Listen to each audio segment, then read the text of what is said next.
Chapters 569, 570, 571, 572। Chapter start. Chapter 569। Six arm heavenly zombie king. पूरा का पूरा सेक्रेट पैलेस एक अजीब सी रोशनी, एक ऑरोरा में लिप्त हुआ था। रोशनी इतनी चौंधिया देने वाली थी कि 100 कोस तक सब जगमग कर रही थी। सेक्रेट पैलेस के टॉप पर देखो तो 88 ट्रू यांग बिल्डिंग की 2 मंजिलें पहले ही बन चुकी थी और रोजाना हजारों लोग अंदर बाहर आ जा रहे थे। अपनी नजर वहां से हटाकर फैंग युआन ने धीरे से खिड़कियां बैंड कर दी। कैलेमिटी बेकनिंग गू को रिफाइन करने और वाटर पवेलियन से लौटने के बाद से आधा महीना बीत चुका था। इस दौरान ही लू लैन ने 88 ट्रू यांग बिल्डिंग को आम जनता के लिए खोल दिया था, बिना किसी फीस के।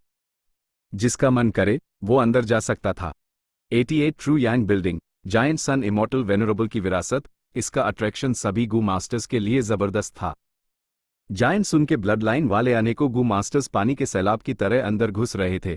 भले ही वो पार ना कर पाएं, लेकिन इस शानदार इवेंट की शान और शौकत तो देखना ही चाहते थे। खासकर जब 88 ट्रू यांग बिल्डिंग में एक ट्रांसफॉर्मेशन हुआ और 2 मंजिलें बन गईं, तो लोगों की इसे एक्सप्लोर करने की इच्छा और भी भड़क गई। जहां तक बाहरी लोगों की बात है, वो सिर्फ गेस्ट टोकन का इस्तेमाल करके ही अंदर जा सकते थे। गेस्ट टोकन एक वन टाइम यूज आइटम था जो राउंड पार करने पर कभी कभार ही मिलता था। ए फ्लैट तक सिर्फ 7 गेस्ट टोकन हाई माइल थे। हर एक की कीमत आसमान छू रही थी, लेकिन इससे अनएक्सपर्ट गू मास्टर्स को कोई फर्क नहीं पड़ा जिनके पास जायंट सुन का ब्लड लाइन नहीं था। फैंग युआन के पास ऐप ग्लास ओनर टोकन था, जिससे वो 88 ट्रू यांग बिल्डिंग में आराम से आ जा सकता था, यहां तक कि ट्रेजर रूम में भी। लेकिन खुद को छुपाने के लिए उसने कुछ वक्त पहले ही एक भारी कीमत देकर गेस्ट टोकन खरीदा था। नौजवान, मैं तो यही सलाह दूंगी कि तुम वो इंक ट्रांसफॉर्मेशन किलर मूव तैयार कर लो जो मैंने तुम्हें सिखाया है। इस तरह जब तुम सेंट्रल कंट्रोल हॉल में घुसोगे तो मुश्किलें कम होंगी। एक औरत की आवाज फैंग युआन के दिमाग में गूंजी। ये और कोई नहीं बल्कि फेरी मो याओ की विल थी, जो चुपके से उसके अंदर घुस आई थी। ये सुनकर फैंग युआन ने तेवर चढ़ाए, मन हाय मन नाक सिकोड़ते हुए जवाब दिया, ये किलर मूव बहुत पुराना हो चुका है। इसके कुछ गू वॉर्म्स तो अब मिलते भी नहीं, गायब हो चुके हैं। अगर मैं उन्हें अभी ढूंढने निकला तो काफी मेहनत लगेगी। इतनी जल्दी कैसे हो सकता है? मो याओ की विल हंसी, नौजवान, तुम काफी किस्मत वाले हो कि तुम्हारे पास हो इमॉर्टल ब्लेस्ड लैंड है। तुम्हें ट्रेजर येलो हेवन का अच्छा इस्तेमाल करना चाहिए, वहां से ये गू वॉर्म्स खरीदना कोई बड़ी बात नहीं है। फैंग युआन के तेवर और भी गहराए।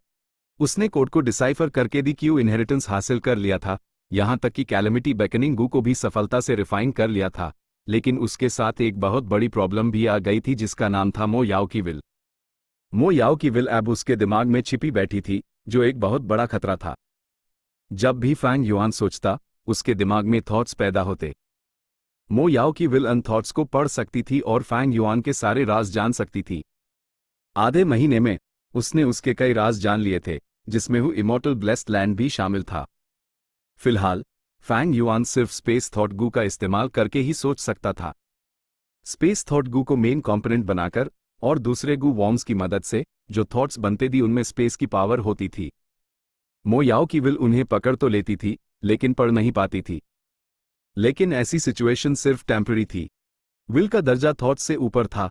मो याओ की विल फैंग युआन के दिमाग में थी।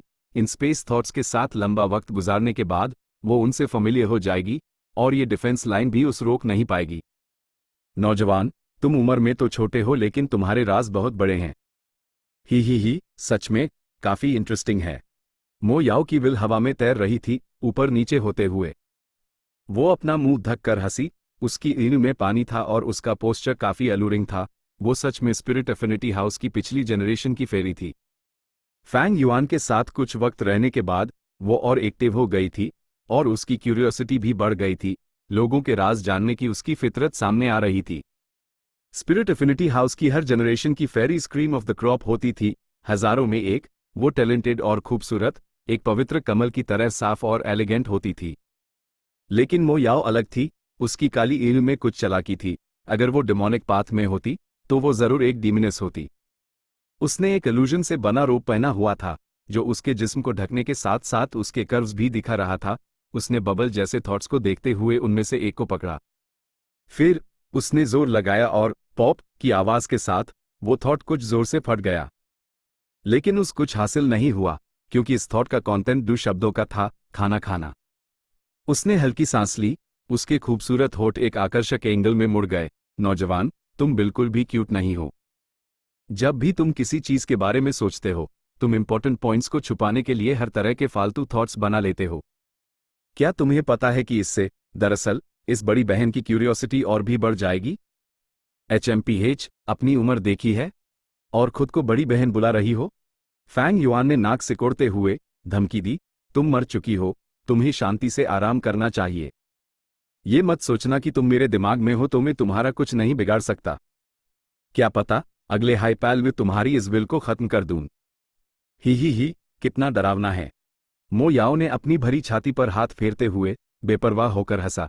लेकिन इस आधे महीने में तुमने मुझ पर 19 तरीकों से 28 बार हमला किया है। कहीं ऐसा तो नहीं कि तुम सिर्फ strength enslavement dual cultivator high नहीं, बल्कि विजडम पाथ भी कल्टिवेट करते हो? HMPH, फैंग युआन के दिल में कत्ल करने का इरादा हो पड़ा। आया, नौजवान, ऐसे मत बानो। फैंग युआन के तेज कातिलाना इरादे को महसूस करके मो याओ ने अपनी उंगलियां हिलाईं। मैं तुम्हारी बेनिफैक्टर हूं, भूल गए? कैलेमिटी बेकनिंग गू ऐप तुम्हारा इमॉर्टल गू है ना? तुम अभी भी एक मोर्टल हो। एक इमॉर्टल गू का मालिक होना एक बहुत बड़ी उपलब्धि है। चिंता मत करो, चिंता मत करो। जैसे ही तुम ये water pavilion spirit affinity house को लौटा दोगे, मेरी इच्छा पूरी हो जाएगी और फिर इस विल के यहां रहने का कोई मतलब नहीं बचेगा। रैंक 7 इमॉर्टल गू हाउस वाटर पवेलियन को लौटना? मुफ्त का माल फैंग युआन के मुंह में आ चुका था। वो उस क्यों थूकेगा? फैंग युआन ऐसा बिल्कुल नहीं करना चाहता था, जाहिर है, लेकिन उसके पास कोई और चारा भी नहीं था। उसके दिमाग में मो याओ की विल का टुकड़ा तो था ही, वाटर पवेलियन के अंदर भी मो याओ की रेमनेंट विल का एक हिस्सा था। इसका मतलब, यह मो याओ काफी इंप्रेसिव थी। इतिहास कहता है कि वो एक रिफाइनमेंट ग्रैंड मास्टर थी, लेकिन विजडम पथ और सोल पथ के मामले में लगता है वो उनमें और भी ज्यादा माहिर थी। फैंग युआन के कई मेंटल अटैक्स उसने आसानी से बेकार कर दिए थे। फैंग युआन का ऐब सर बुरी तरह दर्द कर रहा था। भले ही उसने दी क्यू इनहेरिटेंस हासिल कर लिया था, उसने कुछ खास कमाया नहीं था। उसने एक बड़ा रिस्क लिया था और गू रिफाइनमेंट करने के लिए बड़ी इन्वेस्टमेंट की थी। आखिर में उसने कैलेमिटी बेकनिंग गू हासिल किया, लेकिन वो इस्तेमाल के लायक नहीं था। मो याओ की विल उसके दिमाग में घुस गई, जिसके कारण वो कोई भी कदम उठाने से डर रहा था। यह इस वक्त उसका सबसे बड़ा बोझ था। अगर मुझे पहले पता होता तो मैं इस घटिया दी क्यू इनहेरिटेंस के पीछे जाता ही नहीं। यह थॉट बिल्कुल भी छुपा हुआ नहीं था, मो याओ ने इसे आसानी से पढ़ लिया। नौजवान, ये सच नहीं है। इन दिनों मैंने तुम्हें जो refinement path killer move in transformation सिखाया है, वो अनमोल है। क्या तुम 88 ट्रू यांग बिल्डिंग की कमजोरी का फायदा नहीं उठाना चाहते थे? ही, तुम बहुत हिम्मत वाले हो, लगभग मेरे लेवल के। चिंता मत करो, मैं तुम्हारी मदद करूंगी। बस तुम वाटर पवेलियन को स्पिरिट एफिनिटी हाउस को लौटा दो। मो याओ ने यूज यू के साया। HMPH, कैलेमिटी बेकनिंग गू मेरा है, लेकिन मुझे वाटर पवेलियन भी चाहिए, यहां तक कि 88 ट्रू यांग बिल्डिंग भी मेरी मिल्कियत बन सकती है। तुम सिर्फ एक विल हो, तुम मुझे, एक जिंदा इंसान को, कैसे रोक सकती हो? क्योंकि वो पहले ही दर्जनों बार लड़ चुके थे, फैंग युआन ने यूज सीधे सीधे माना कर दिया।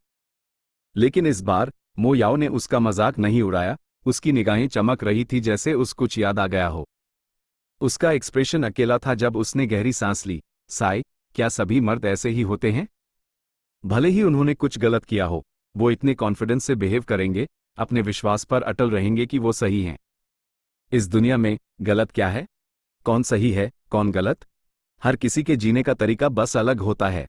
मो याओ का एक्सप्रेशन बदला, वो शरारत से हंसी। नौजवान, ये एक इंटरेस्टिंग जवाब है, लेकिन मैंने एक और जवाब सुना है, वो तुम्हारे जवाब से कहीं ज्यादा दबंग था।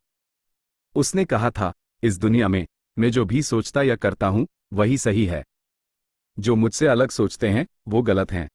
ही, क्या ये काफी दबंग है? फैंग युआन की निगाहें चमकी। स्वॉर्ड इमॉर्टल बोकिंग ने कहा था ये। बदकिस्मती से वो आखिरी कदम में सफल नहीं हो पाया। ये शब्द सुनकर मो याओ खामोश हो गई। उसके चेहरे पर उदासी छा गई जब उसने अपनी एल बैंड कर ली। यादें उसके दिमाग में हो रही थी और उसकी लंबी पलकें हल्की कांप रही थी। उसने अपनी परछाई को छुपा लिया, फैंग युआन के दिमाग से गायब हो गई। कामिनी, इसने फिर से यही किया। फैंग युआन ने दांत पीसे। जब भी मो याओ की विल खुद को छुपती, ऐसा लगता जैसे वो है ही नहीं।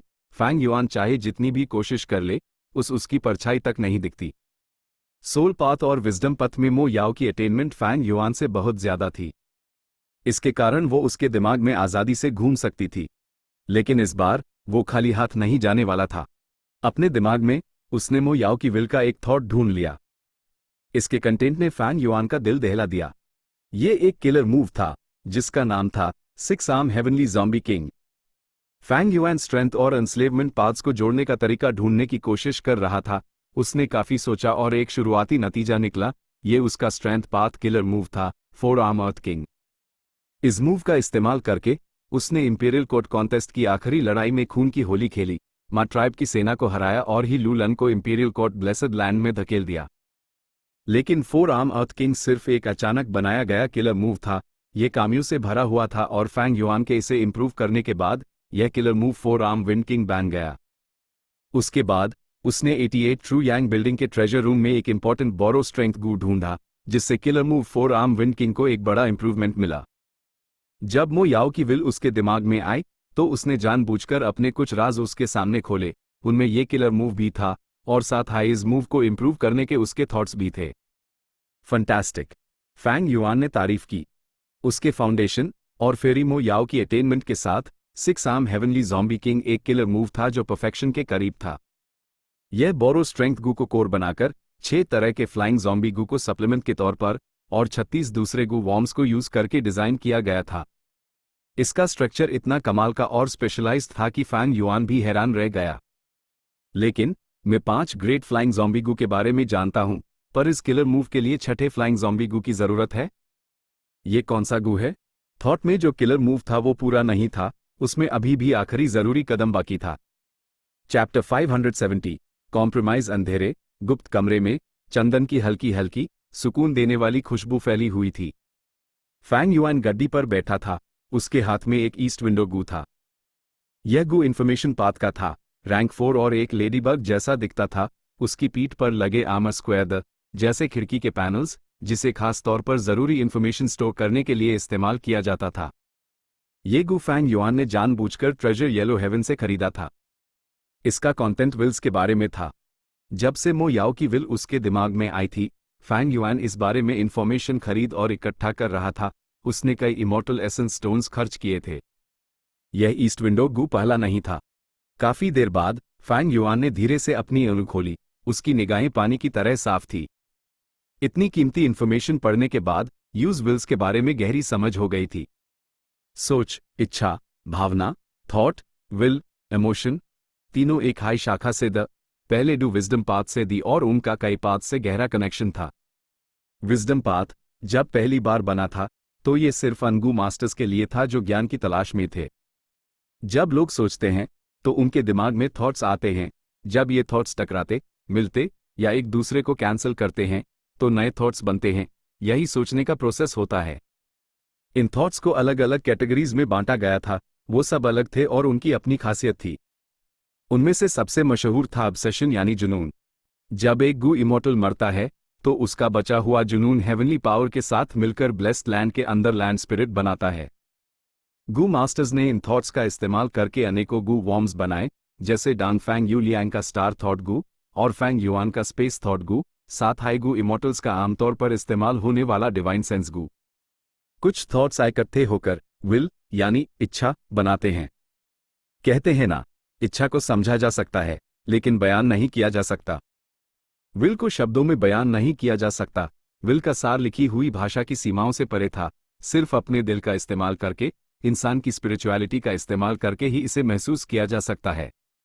शुरुआत में विजडम पाथ के गू मास्टर्स ने हेवंस विल गू बनाया। ये गू स्वर्ग और धरती के महान डाओ के काम करने के तरीके को समझने के लिए इस्तेमाल होता था, जिससे उन्हें स्वर्ग और धरती के बारे में और ज्ञान मिलता था ताकि वो अपनी अटेनमेंट को बेहतर बना सकें। उसके बाद जैसे जैसे पाथ डेवलप होता गया और गू बनाए गए, जैसे किलिंग इंटेंट गू, कैजुअल गू, वंस विशेस गू, प्राउड गू, ईवल इंटेंट गू, पेंटिंग आइडिया गू और दूसरे। उनमें से सबसे मशहूर गू रेंजू की कहानियों में रिकॉर्ड किया गया है, लेजेंडरी अनएक्सपेक्टेड गू। जैसे जैसे विजडम पाथ डेवलप होता गया, गू मास्टर्स की पीढ़ियों ने रिसर्च जारी रखी और उन्होंने पाया कि जब कुछ विल्स आपस में मिल जाती हैं तो वो इमोशन यानी भावना बन जाती हैं। अस्ट्रस गू, जेंटल फीलिंग्स गू, और इमोशन पोएट्री गू सब इसी पाथ से थे। एन्चांटमेंट पाथ इसी से निकला था। इस पाथ का सबसे मशहूर गू भी लेस देन ग्रेटर देन से हाई आया था, लव गू। सोच, इच्छा, भावना। फैंग युआन ने सांस ली। वो जितना सीखता उतना ही समझता। अपनी विजडम पाथ की करंट फाउंडेशन के साथ वो मो याओ की विल से छुटकारा नहीं पा सकता। उनकी अटेनमेंट में जमीन आसमान का फर्क था। अगर उनकी विल की अटेनमेंट की बात करें तो फैंग युआन एक टीले जैसा था, जबकि मो याओ की विल एक ऊंचे पहाड़ जैसी थी। और ये पहाड़ कितना ऊंचा था या कितना बड़ा था, फैंग युआन ये नहीं बता सकता था, क्योंकि वो धुंध की एक मोटी परत में लिप्त हुआ था। मो याओ की अटेनमेंट फैंग युआन की समझ से बहुत परे थी। इन दिनों की बातचीत और जांच पड़ताल ने फैंग युआन पर गहरा असर छोड़ा था। उस लगा कि वो सच में एक अलग लेवल पर थी। उसकी अटेनमेंट एक खाई की तरह गहरी थी। इतनी बड़ी मुश्किल का सामना करते हुए अगर वो इससे छुटकारा नहीं पा सकता तो वो क्या करेगा? गड्डी पर बैठे कुछ देर सोचने के बाद फैंग युआन की निगाहें ठंडी हो गईं और उसने एक फैसला किया। उसका कॉन्शियसनेस उसके दिमाग में घुसा और बस एक सोच से मो याओ की विल ने यूज महसूस किया और उसकी आकर्षक परछाई दिमाग के काले अंधेरे से सामने आई।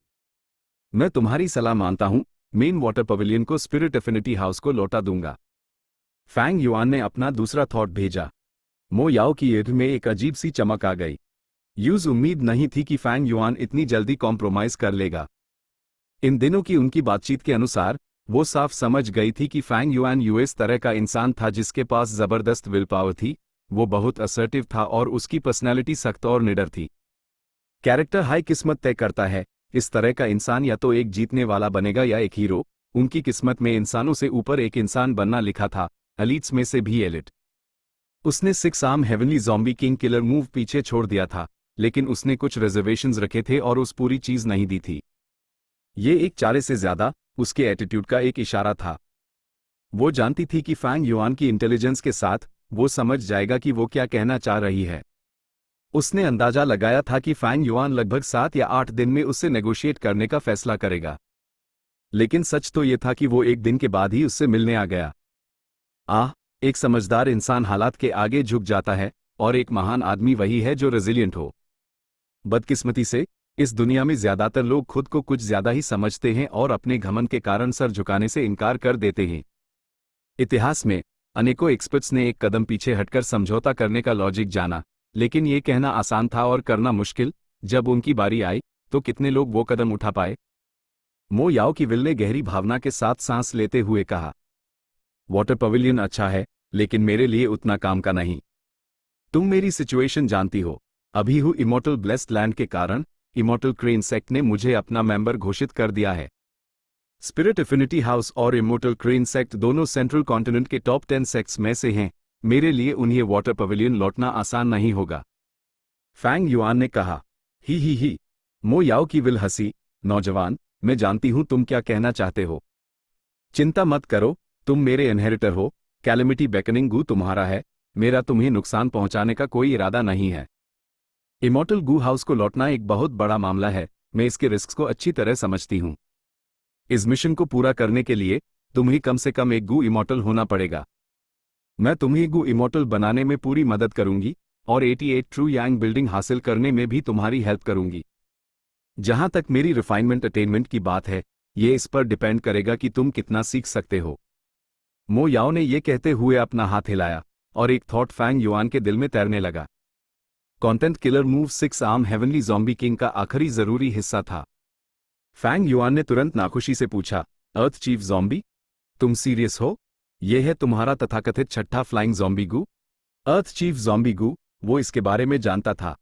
ये एक अर्थ चीफ बीस्ट को मारकर उसकी खाल और टेंडन्स को मटेरियल के रूप में इस्तेमाल करके दर्जनों गू वॉर्म्स के साथ मिलाकर और जमीन के 900 ली नीचे की इन सॉइल, साथ ही सैकड़ों साल पुरानी mountain absorbing grass, dark tide flowers और दूसरे मटेरियल से रिफाइन किया जाता था। भले ही ये काफी स्ट्रांग था, रैंक 5 गू बिल्कुल Asura zombie, heavenly demon zombie, blood white, nightmare zombie और प्लेग ज़ॉम्बी की तरह, लेकिन ये उड़ नहीं सकता था। उड़ने की एबिलिटी के बिना यह फ्लाइंग ज़ॉम्बी गू कैसे हो सकता था?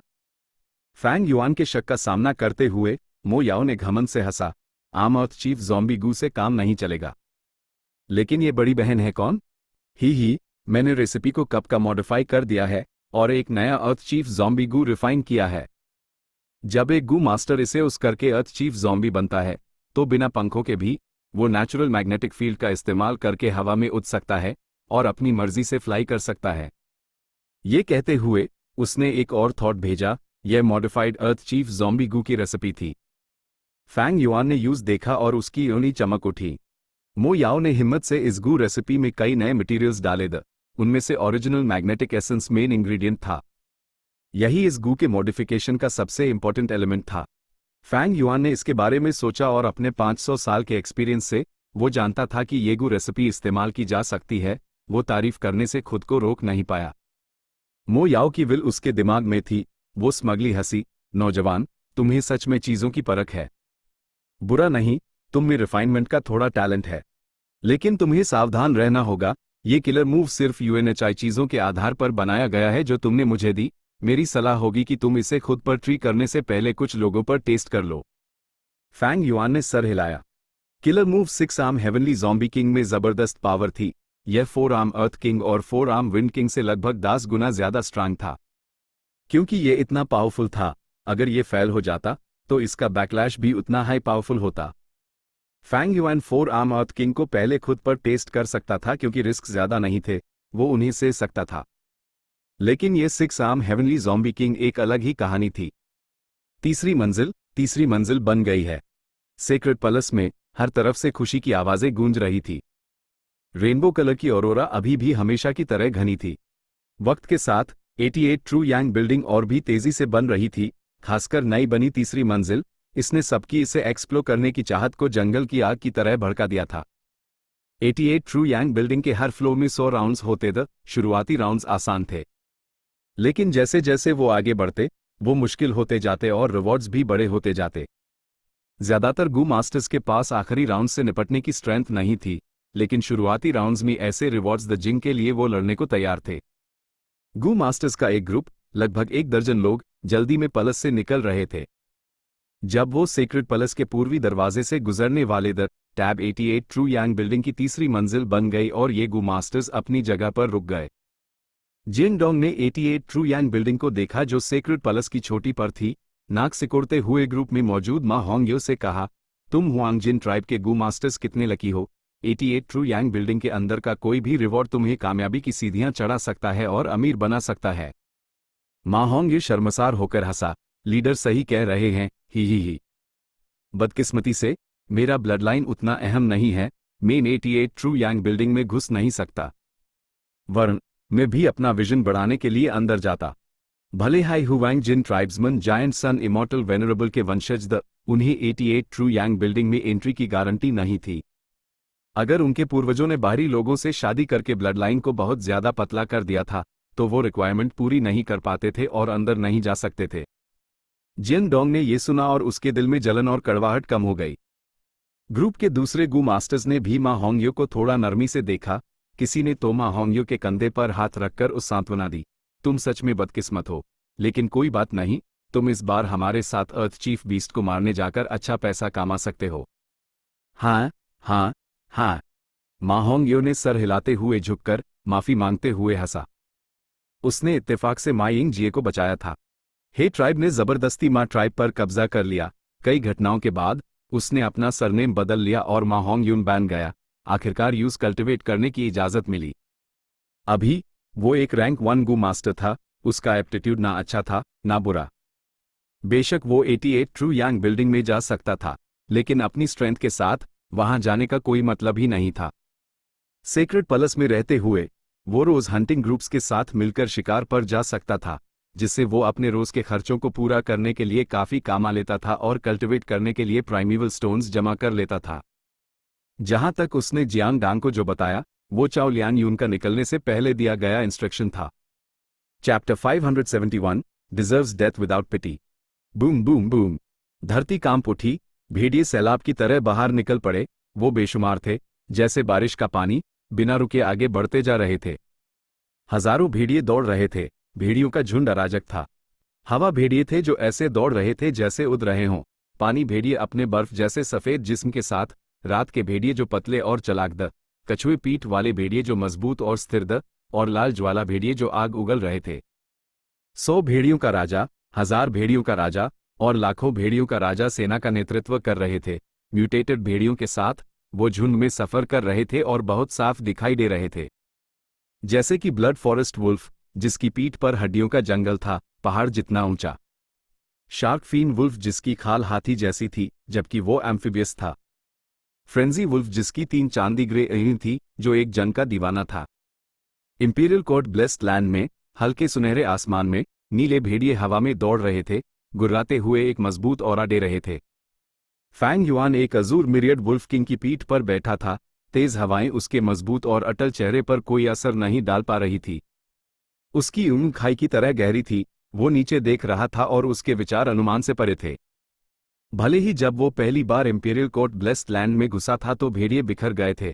फैंग युआन दूसरों को मिशंस दे रहा था और पुराने भेड़ियों को वापस बुला रहा था और साथ ही नए भेड़ियों को भी भर्ती कर रहा था। ए फ्लैट तक उसके नीचे लगभग 5 लाख भेड़िए समंदर की लहरों की तरह दौड़ रहे थे। इस पॉइंट पर वो सच में मॉर्टल रेल्म के शिखर पर था। इंपीरियल कोर्ट कॉन्टेस्ट के दौरान वो जियांग बाओ या माजुन और दूसरों के साथ 5 बीस्ट किंग्स में से एक था। इंपीरियल कोर्ट कॉन्टेस्ट के बाद सिर्फ नॉर्दर्न प्लेन्स को देखें तो वो अपनी पीढ़ी का नंबर 1 एंस्लेवमेंट मास्टर था। अपनी एंस्लेवमेंट अटेनमेंट के अलावा उसने अपनी स्ट्रेंथ पाथ कल्टिवेशन में भी कमाल की टेक्निक दिखाई और वो एक फ्लाइंग मास्टर भी था। ये सच में एक हैरान कर देने वाली उपलब्धि थी। महान वुल्फ किंग चैंग शनयिन की इज्जत और डर किसमें नहीं था? पूरे नॉर्दर्न प्लेन्स में कितने लोग उसके सामने एक चैलेंज पेश कर सकते थे? लेकिन इस वक्त फैंग युआन के दिमाग में एक आवाज उस हताश कर रही थी। ही नौजवान, तुम स्ट्रेंथ और एंस्लेवमेंट को मिलाना चाहते हो। ये तो सच में बहुत मुश्किल काम है। मेरी मानो तो जल्द से जल्द इस ख्याल को छोड़ दो। मो याओ की विल ने जारी रखा, स्ट्रेंथ और एंस्लेवमेंट एक दूसरे से बहुत अलग हैं। स्ट्रेंथ और एंस्लेवमेंट का कॉम्बिनेशन एक सदियों पुरानी समस्या रही है। तुम्हारे लिए उन्हें डुअल कल्टिवेट करना ही आसान नहीं था।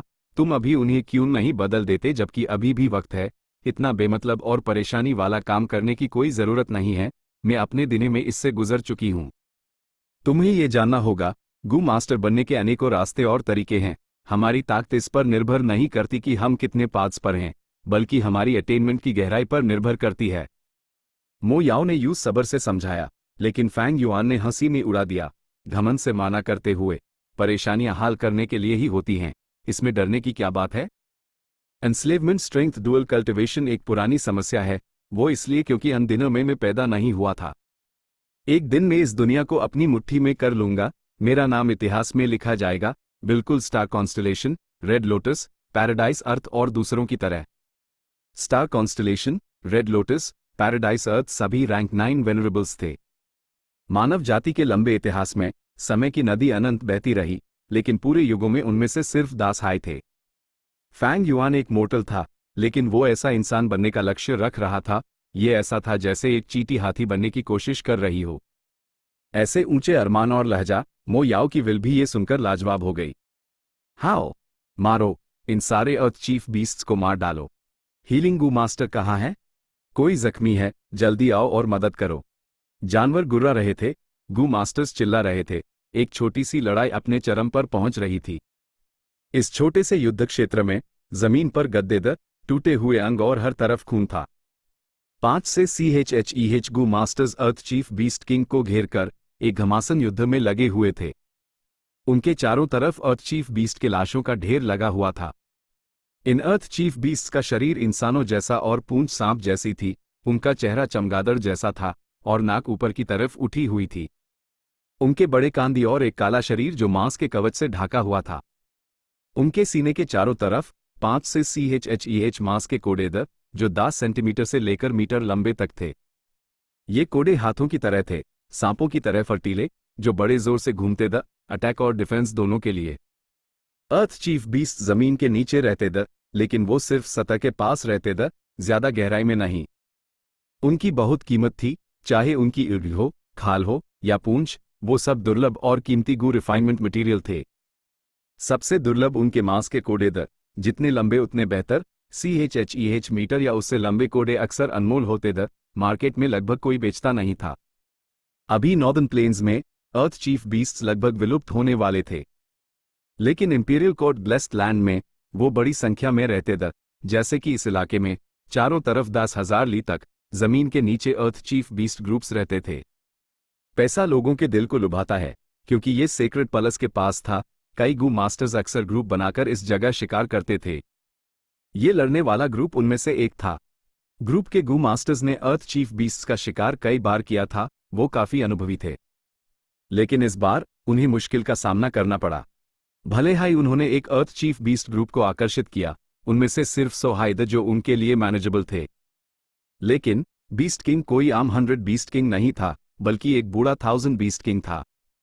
भले ही यह बूढ़ा बीस्ट किंग लड़ नहीं सकता था और बूढ़ा और बीमार था, उसके पास कई वाइल्ड गूद और सच में उसके पास रैंक 3 की बैटल स्ट्रेंथ थी। मॉर्टल गू मास्टर्स में रैंक 1 स्टूडेंट्स होते थे। उन्होंने अभी शुरू ही किया था और कमजोर थे, सबसे आम तौर पर दिखने वाले। रैंक 2 ट्राइब्स की नींव द मैन पावर का मुख्य स्रोत, वो काफी आम थे। रैंक 3 एल्डर्स द वो क्लैन के सहारे के स्तंभ थे और रैंक 2 गू मास्टर्स से काफी दुर्लभ थे। रैंक 4 लीडर्स द 10,000 लोगों का नेतृत्व करने में सक्षम। रैंक 5 मॉर्टल रेल्म का शिखर था, वो मॉर्टल गू मास्टर्स में सबसे दुर्लभ थे।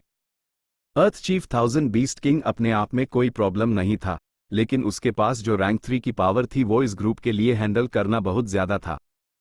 लड़ाई की शुरुआत में लीडर जियंग डोंग ने फैसला लिया और उसके पास काफी अनुभव था। उसने अपने ग्रुप को आदेश दिया और कुछ लोगों को लेकर बीस्ट ग्रुप में घुस गया। अर्थ चीफ बीस्ट किंग को रोकने लगा, जबकि दूसरे लोग अर्थ चीफ बीस्ट को मार रहे थे। वर्ण ग्रुप ऐप तक टूट चुका होता। सब लोग थोड़ी और मेहनत करो, ये बूढ़ा जानवर बस गिरने ही वाला है। अगर हम टिके रहे तो जीत हमारी होगी। जियंग डोंग ने ग्रुप का मोराल बढ़ाने के लिए चिल्लाया। सबने जल्दी से जवाब दिया, अपनी कंसंट्रेशन और मेंटल फोकस बढ़ाते हुए। लड़ाई की शुरुआत से अब तक 1 घंटा बीत चुका था। गू मास्टर्स के पास प्राइमेवल एसेंस लगभग खत्म हो चुका था, लेकिन नॉर्दर्न प्लेन्स के कल्चर के कारण इन सभी गू मास्टर्स ने स्ट्रेंथ पाथ भी कल्टिवेट किया था। गू मास्टर्स बहादुरी से लड़ा, मुख्य रूप से क्लोज कॉम्बैट का इस्तेमाल करते हुए। सिर्फ तभी अपना प्राइमेवल एसेंस इस्तेमाल करते जब उनके पास खुद को या दूसरों को बचाने का कोई और रास्ता नहीं होता। हाओ ठीक उसी वक्त बूढ़े बीस्ट किंग ने अपनी सांप जैसी पूंछ घुमाई, जिससे हवा में क्रैकल की आवाज आई। सांप की पूंछ एक गू मास्टर को लगी और उस हवा में उड़ा दिया। जब वो जमीन पर गिरा, इस गू मास्टर का सीना कुचल गया था और उसकी सारी हड्डियां टूट चुकी थी। वो मरने से भी बदतर हालत में था। इंसानों के पास बुद्धि थी, जानवरों के पास भी अपनी चालाकी थी। बूढ़ा बीस्ट किंग सच में कमजोर था, लेकिन इसका मतलब ये नहीं था कि वो शक्तिहीन था। जब उसने अपनी बची हुई ताकत का प्रदर्शन किया, तो उसने तुरंत एक आदमी को मार डाला। गू मास्टर्स हैरान रह गए, उनका मोराल एकदम गिर गया। ओह नहीं, हम पहले से ही एक स्टेलमेट में थे। अब जबकि हम एक आदमी कम हैं और मेरा प्राइमेवल एसेंस 20% से भी कम बचा है, हम क्या करेंगे? जियंग डांग की ईद घूमी जब उसने भागने का सोचा। यह हंटिंग ग्रुप सिर्फ एक झटके में बनाया गया था। भले ही भागने से उसकी रेपुटेशन खराब हो जाएगी, लेकिन मौत के सामने रेपुटेशन क्या चीज थी? नॉर्दर्न प्लेन्स के लोग यूंग के दीवाने द। ये सच था कि वो खूंखार और बहादुर द, लेकिन वो बेवकूफ नहीं थे। पहले जिंदगी मुश्किल थी और मैं सिर्फ जिंदा रहने के लिए उम्मीद छोड़कर लड़ता था। ए फ्लैट जबकि main imperial court blessed land में हूं, जहां रिसोर्सेज की भरमार है। मुझे अपनी नींव मजबूत करनी चाहिए और आसमान में उड़ना चाहिए। कैसे मैं अपनी कीमती जान यहां गंवा दूं? मेरे घर पर माँ बाप और बच्चे हैं। भले ही ये शिकार से होने वाली कमाई अच्छी थी, प्राइमेवल स्टोन्स सिर्फ मेरी अपनी कल्टीवेशन के लिए काफी हैं। वो शैतान घर पर आधे साल में अपनी कल्टीवेशन जर्नी शुरू करेगा, इसलिए माफ करना दोस्तों। जियंग डोंग की निगाहें कुछ देर के लिए चमकी। जैसे ही वो अचानक पीछे हटा, उसने अपना सारा बचा हुआ प्राइमेवल एसेंस अपने मूवमेंट गू पर इस्तेमाल किया। उसने हवा को चीरा, स्वूश की आवाज के साथ वो हवा की तरह गायब हो गया। बचे हुए गू मास्टर्स फिर से हैरान रह गए। लीडर लड़ाई में भाग गया, अब वो क्या कर सकते थे? तुरंत सब बिखर गए क्योंकि मोराल बिल्कुल खत्म हो चुका था। अर्थ चीफ बीस्ट किंग गुर्राया, उनके पीछे भागते हुए। कमीन! जियंग डोंग ने पीछे मुड़कर देखा और गाली दी। उसकी रूह लगभग 9 आसमानों में उड़ गई। ये बूढ़ा अर्थ चीफ बीस्ट किंग सबको छोड़कर उसके पीछे भागना चुना। शायद उसके बेरहम हमलों ने बूढ़े जानवर को गुस्सा दिला दिया था। ओह नहीं, मेरी जिंदगी इस रफ्तार से खत्म हो जाएगी। दोनों भागे और पीछा करते रहे। जैसे जैसे वक्त बीता, उसका प्राइमेवल खत्म हो गया और जियांग डांग निराशा में डूब गया। लॉर्ड जियांग डांग, भागिए! इसी वक्त दूर से एक आवाज सुनाई दी। जियन डोंग ने मुड़कर देखा और बाईं तरफ एक नौजवान को देखा। ये मा होंगयू था जो कुछ ही समय पहले ग्रुप में शामिल हुआ था। उसके पास रैंक 1 कल्टिवेशन थी और वो कम बैटल स्ट्रेंथ वाला एक सपोर्ट गू मास्टर था। लड़ाई की शुरुआत से ही उस भेजे दिया गया था और इलाके की जांच के लिए इस्तेमाल किया जा रहा था। क्या बेवकूफ लड़का है। जियन डोंग खुशी से झूम उठा। उसने दिशा बदली और मा होंगयू की तरफ दौड़ा। मा होंगयू की आंख खुली की खुली रह गईं। उसने बूढ़े अर्थ चीफ बीस्ट किंग को जियांग डांग का पीछा करते देखा और उस याद दिलाने की इच्छा हुई। ये सोचना कि जियांग डांग ने बूढ़े बीस्ट किंग को उसकी तरफ लुभा लिया। मा होंगयू तुरंत भागा, लेकिन जियांग डांग और भी तेज था। कुछ ही सांसों में वो उसके पास पहुंच गया। जियन डोंग जोर से हंसा। लड़के, आज तुमने मेरी जान बचाई, तुम्हारी मौत बेकार नहीं जाएगी। ये कहते हुए उसने अपना गू वर्म इस्तेमाल किया और मा होंगयू को बेहोश कर दिया, अपना हाथ बढ़ाया और उस पीछे फेंक दिया। लेकिन बूढ़े अर्थ चीफ बीस्ट किंग ने यूएस मुफ्त के भोजन को नजरअंदाज किया और अब भी जियांग डांग का पीछा नॉनस्टॉप करता रहा। जियांग डांग की हंसी रुक गई। उसका मूड स्वर्ग से नरक में गिर गया। जैसे हाय बूढ़ा अर्थ चीफ बीस्ट किंग उसके पास पहुंचा, उसने अपने कानों में गरज सुनी जैसे जमीन हिलने लगी हो। फिर दूर आसमान में एक लकीर बड़ी और साफ होती जा रही थी। भेड़िए, इतने सारे भेड़िए क्यों हैं? भेड़ियों की लहर आसमान से बरस पड़ी। उससे निकलने वाला महान और सैलाब के पानी जैसा था जो दुनिया को निगल रहा था। बूढ़ा थाउजेंड बीस्ट किंग जाम गया। थोड़ी देर हैरान रहने के बाद वो कांपा और मुड़कर भाग गया। लाल ज्वाला भेड़िए, कछुए पीठ वाले भेड़िए, ऐसा भेड़ियों का झुंड। हाँ सही है, एक ऐलान हुआ था। वुल्फ किंग इस इलाके में शिकार करने वाला था। आहा, मेरी किस्मत में मरना नहीं लिखा, मैं बच गया। जियन डांग अपने शुरुआती झटके के बाद जोर से चिल्लाया। वो जमीन पर बैठ गया। उसका शरीर जोश से कांप रहा था। निराशा के बाद उम्मीद यूज बेहद राहत दे रही थी और उसकी इन से आंसू बह निकले।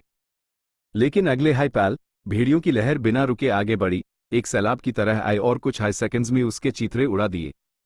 सुनहरे आसमान में नीले भेड़िए के ऊपर मो याओ की विल ने फैंग युआन के दिमाग में एक दुख भरी आह के साथ कहा, फैंग युआन, तुम इन भेड़ियों को अपने रास्ते में आने वाली हर जिंदा चीज को मारने दे रहे हो, चाहे वो दुश्मन हो या दोस्त। तुम्हारे अंदर मारने की चाहत बहुत ज्यादा है। क्या तुम्हें कुदरत के खिलाफ जाने से डर नहीं लगता? क्या तुम्हें दूसरे गू मास्टर्स की राय से डर नहीं लगता? HMPH, मैंने अपने शिकार का ऐलान बहुत पहले कर दिया था। ये लोग लालच में अंधे हो गए हैं। ये चींटियों जैसे हैं। जब ये मेरा रास्ता रोकते हैं तो इन पर दया करने का कोई मतलब नहीं। फैंग युआन ने साफ साफ जवाब दिया। Chapter 572, successfully refining the earth chief zombie Gu भेड़ियों का ग्रुप एक सुनामी की तरह था, ब्लेस्ड लैंड में जहां भी जाता खून की नदियां बहा देता। फैंग युआन एक नीले वुल्फ किंग की पीठ पर बेपरवाह बैठा था, अपने सामने हो रहे कत्ल ए आम को नजरअंदाज करते हुए। उसके दिमाग में मो याओ की विल ने हल्के से तेवर चढ़ाए। वो स्पिरिट अफिनिटी हाउस द्वारा पाली गई एक फेरी थी, राइचस पाथ की एक शख्सियत। वो फैंग युआन के इस आम कत्ल ए आम से स्वाभाविक रूप से खुश नहीं थी। ये नौजवान अपनी पहचान छुपाकर नॉर्दर्न प्लेन्स के गू इमॉर्टल्स की नजरों के नीचे से इंपीरियल कोर्ट ब्लेस्ड लैंड में घुस गया। ये एक निडर और चालाक इंसान है।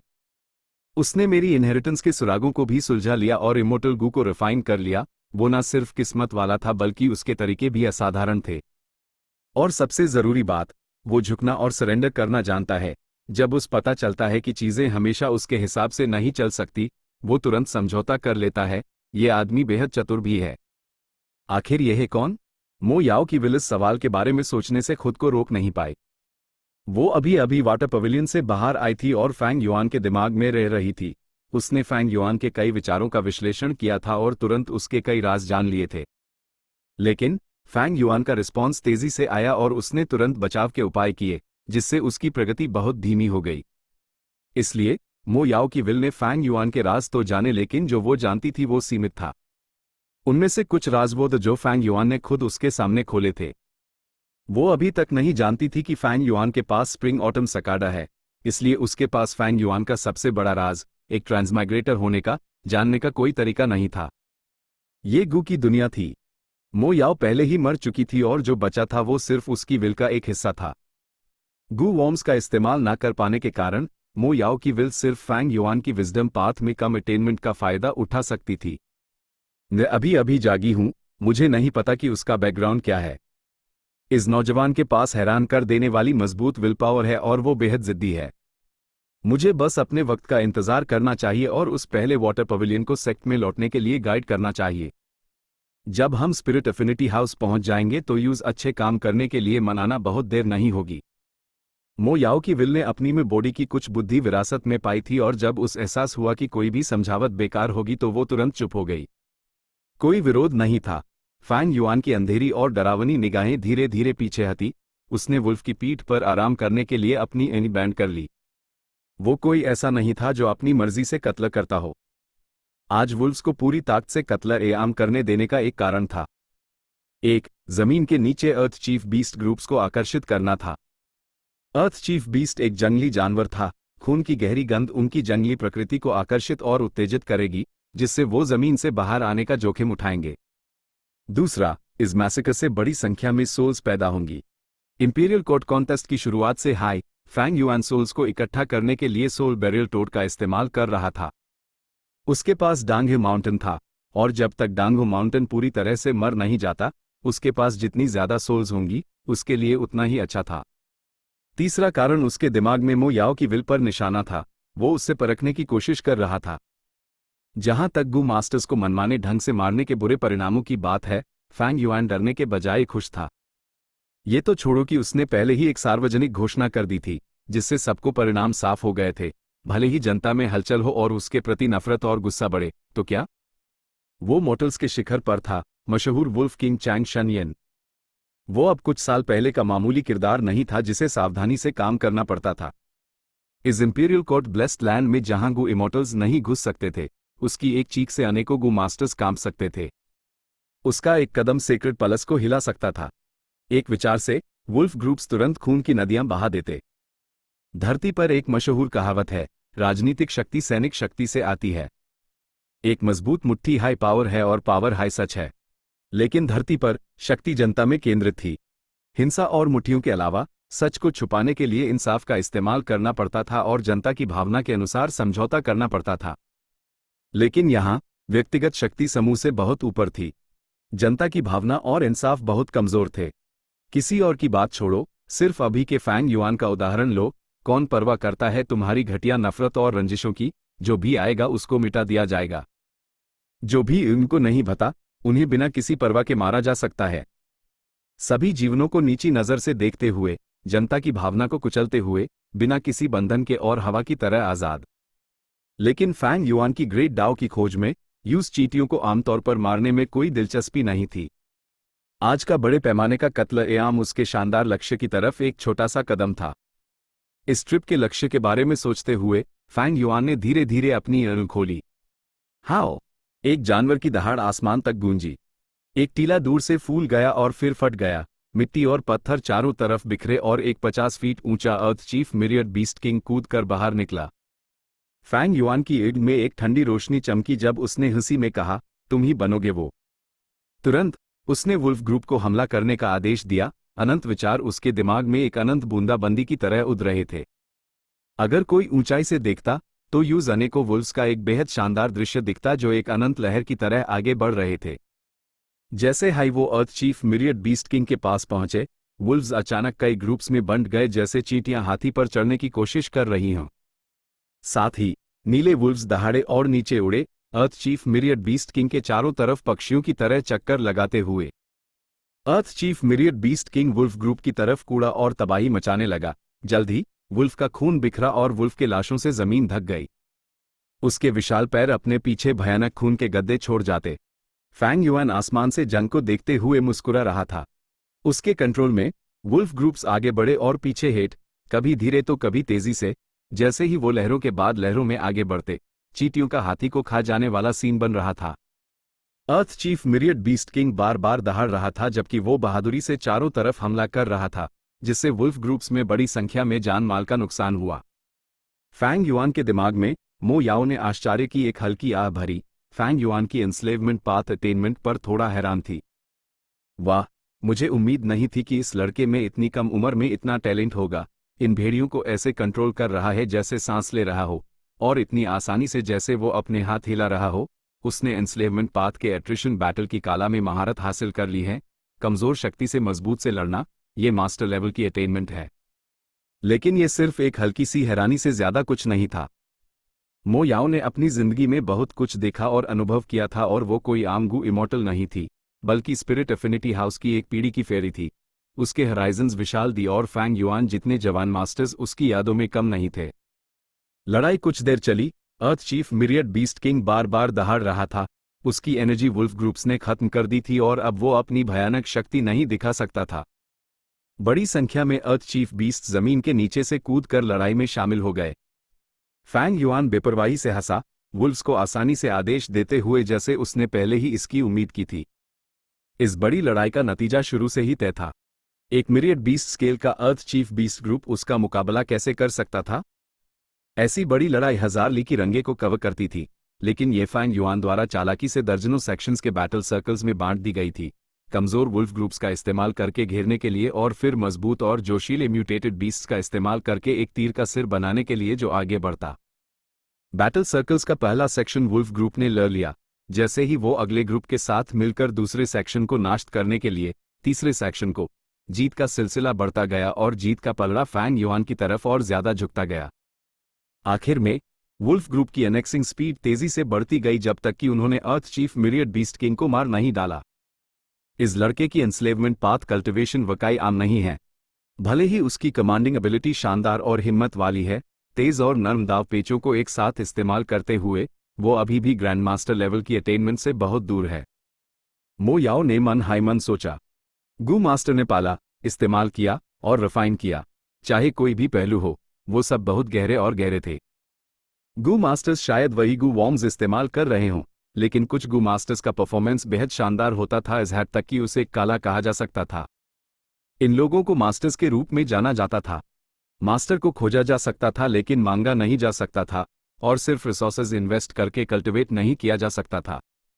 इसके लिए न सिर्फ जन्मजात प्रतिभा की जरूरत थी, गू मास्टर को भी क्षमता होनी चाहिए थी।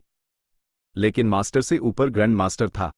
मास्टर और ग्रैंड मास्टर में वही फर्क था जो घास और पेड़ में होता है।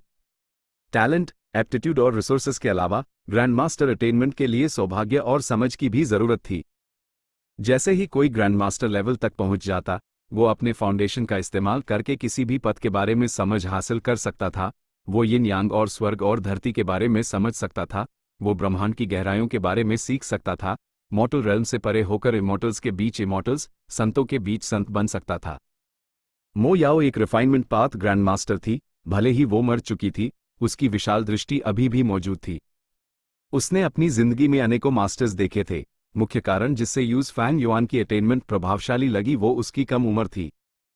जल्दी ही अर्थ चीफ मिरियड बीस्ट किंग जोर से नीचे गिरा, भरी चोटों के कारण मर गया था। खून तेजी से बह निकला और जल्द ही उसके पास खून का एक तालाब बन गया। फैंग युआन नीचे उतरा और खुद उसकी खाल उतारी। तुरंत खून के तालाब के पास हाईगू रिफाइन करना शुरू कर दिया, जिसके चारों तरफ भेड़ियों का घेरा था।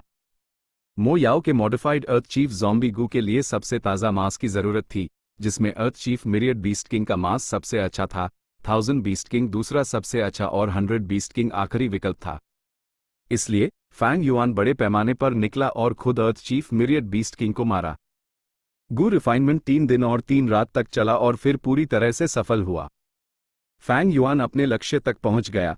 उसके बाद उसने ZY एडिटार वुल्फ ग्रुप्स को जंगली में शिकार करने के लिए भेजे दिया। सिर्फ एलीट म्यूटेटेड बीस्ट्स को अपने साथ लेकर बिना रुके सेक्रेट पैलेस वापस लौट गया। युद्ध क्षेत्र में मौत जैसी शांति छा गई। अचानक एक खून से सना आदमी एक पहाड़ जैसे ब्लड फॉरेस्ट वुल्फ के लाश से बाहर निकला। खून से सना आदमी डगमगाते हुए चला और कुछ ही कदम चलने के बाद जमीन पर गिर गया। वो जोर से हौंफ रहा था। उसकी एड़ी में एक अविश्वसनीय भाव था जब वो बड़बड़ाया, मैं अभी भी जिंदा हूं। उसने जोर से अपना चेहरा रगड़ा, अपना चेहरा दिखाते हुए। ये और कोई नहीं, मा होंगयू था। जब यूज जियांगडोंग ने बेहोश कर दिया था, वो जमीन पर ही पड़ा रहा था। अस बूढ़े अर्थ चीफ बीस्ट किंग ने यूज नजरअंदाज किया और जियांगडांग का पीछा किया। लेकिन जल्द ही वुल्फ ग्रुप ने इलाके को घेर लिया और सभी जिंदा प्राणियों को मार डाला, और मा होंगयू एक भेड़िए के मुंह में समा गया। अगर ये एक आम वुल्फ होता जैसे टर्टलबैक वुल्फ, वाटर वुल्फ या विंड वुल्फ, तो मा होंगयू अब तक चीथड़े हो चुका होता और भेड़िए के पेट में पड़ा होता। किस्मत से उस एक पहाड़ जैसे ब्लड फॉरेस्ट वुल्फ ने निगल लिया था। ये वुल्फ अपने बड़े मुंह को खोलता और एक ही झटके में 100 कदम तक जमीन चाट लेता था। माहोंग बूढ़े अर्थ चीफ बीस्ट किंग की लाश के साथ ब्लड फॉरेस्ट वुल्फ के पेट में चला गया। अगर यह आमतौर पर चलता रहता तो माहोंग जल्दी या देर से ब्लड फॉरेस्ट वुल्फ द्वारा पचा लिया जाता और भेड़िए की गोबर का ढेर बन जाता। लेकिन अर्थ चीफ बीस्ट ग्रुप के साथ लड़ाई के बाद इस ब्लड फॉरेस्ट वुल्फ पर चारों तरफ से हमला हुआ और वो युद्ध क्षेत्र में मर गया। उसका सीना और पेट फट गया था जिससे हवा अंदर चली गई। माहोंग चक्कारों से जागा और जल्दी से बाहर निकलने लगा। इस वक्त तक लड़ाई पहले ही खत्म हो चुकी थी और युद्ध क्षेत्र जानवरों की लाशों से ढाका हुआ था। कभी कभी कुछ जंगली जानवर जो अपनी आखिरी सांसें ले रहे थे हवा के लिए हौंफते द जो आसपास की मौत जैसी शांति को और बढ़ा रहा था। जब माहोंग ने काफी सांस ले ली तो उसकी ताकत धीरे धीरे वापस आने लगी और खून की गहरी गंध उसकी नाक में आई। यूज एहसास हुआ कि स्थिति बिल्कुल भी आश्वस्त करने वाली नहीं थी। मुझे इस जगह से जल्दी निकलना होगा, जल्दी खून की गंध से जंगली जानवर आकर्षित होंगे। माहोंग नॉर्दर्न प्लेन्स में पैदा और पला बड़ा था। यह सर्वाइवल कॉमन सेंस उसके हड्डियों में गहराई से बसा हुआ था। वो तुरंत उठा और सेक्रेट पल्स की दिशा सुनिश्चित की और तुरंत निकल पड़ा। लेकिन उसने कुछ ही कदम उठाए थे कि वो रुक गया। उसकी नजर एक गू वर्म पर टिकी। ये एक अर्थ चीफ बीस्ट की लाश पर पड़ा एक वाइल्ड गू था। अर्थ चीफ बीस्ट मार चुका था। अस पर मौजूद वाइल्ड गू या तो मर जाता या उड़ जाता, लेकिन ये वाइल्ड गू अनापेक्षित रूप से एक टूटी हुई हड्डी से अटका हुआ था और उड़ नहीं सकता था। ये एक रैंक 2 कुछ गू होना चाहिए। माहोंग को ठीक से याद नहीं था, लेकिन इससे इस गू की कीमत जानने में कोई रुकावट नहीं हुई। अच्छा गू वर्म, ये एक अच्छा गू वर्म है। इसे पाने के बाद भले ही मैं इसे इस्तेमाल ना कर सकूं, मैं इसे बहुत सारे प्राइमेवल स्टोन्स के लिए बेच सकता हूं। माहोंग को जोश का झटका लगा और वो तुरंत आगे बढ़ा, आसानी से अस गू वर्म को पकड़ लिया। Chapter and.